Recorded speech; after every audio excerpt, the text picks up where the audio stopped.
पांधे का उपदेश। जब बाला प्रीतम जी 6 वर्ष के हुए तो मेहता कालू जी ने उन्हें गांव के पांधे गोपाल दास के पास पढ़ने के लिए भेज दिया। पंडित गोपाल दास पंजाबी, हिंदी और संस्कृत का विद्वान था।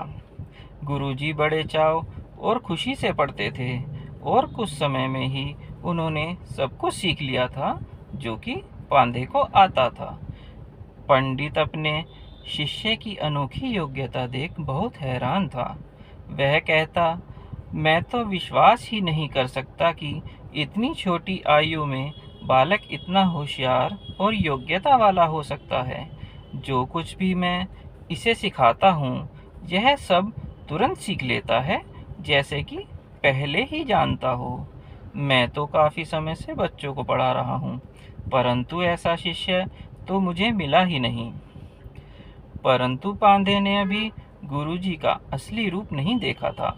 एक दिन पांधे ने देखा कि गुरुजी अपनी तख्ती लिख रहे थे और लिखने में इतने मग्न हो गए थे कि वह बाहर की दुनिया बिल्कुल भूल गए थे।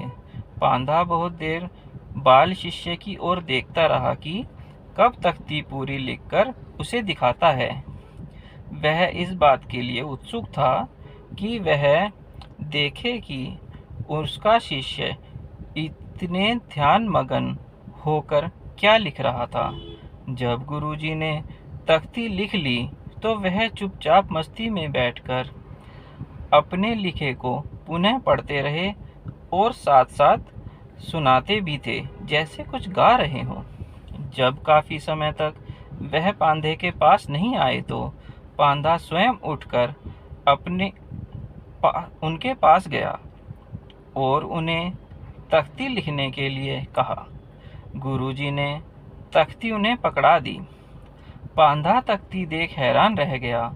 उस तख्ती पर कोई भी इबारत ऐसी नहीं लिखी थी जो उसने अपने शिष्य को सिखाई हो। उस तख्ती पर बारीक कलम से छंदबंदी में बहुत कुछ लिखा हुआ था। पांधा पढ़ता पढ़ता सरूर में आ गया।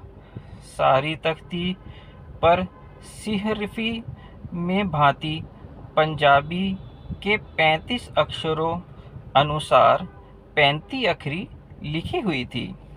प्रत्येक अक्षर प्रभु परमात्मा के चरणों से जोड़ने का मार्गदर्शन करता था।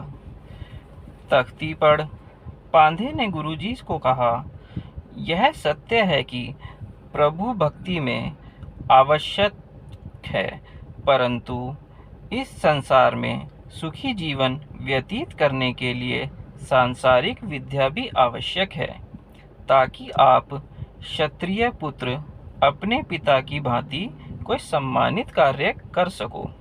गुरुजी ने पांधे की बात सुनकर कहा, यह बात ठीक है कि इस दुनिया में दुनियादार बनने के लिए आपकी पढ़ाई जरूरी है, परंतु हमारे परलोक जीवन का क्या?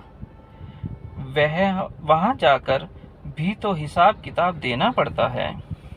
इसलिए जब तक हम प्रभु के नाम का स्मरण नहीं करते, उसकी आज्ञा अनुसार नहीं चलते, तब तक हम लोक परलोक में प्रसन्न नहीं हो सकते।